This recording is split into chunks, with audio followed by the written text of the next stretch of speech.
कीर्तनात न्हालो आणि मानसात आलो.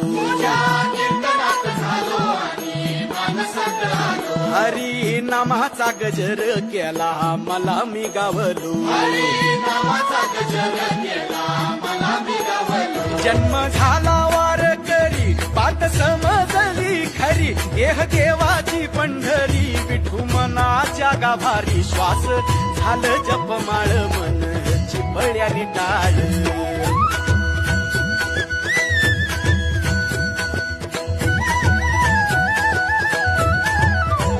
श्वास झालं जपमाळ मन चिपळ्यानी टाळ. मेळ जीवाचा शिवाचा झाला अभंग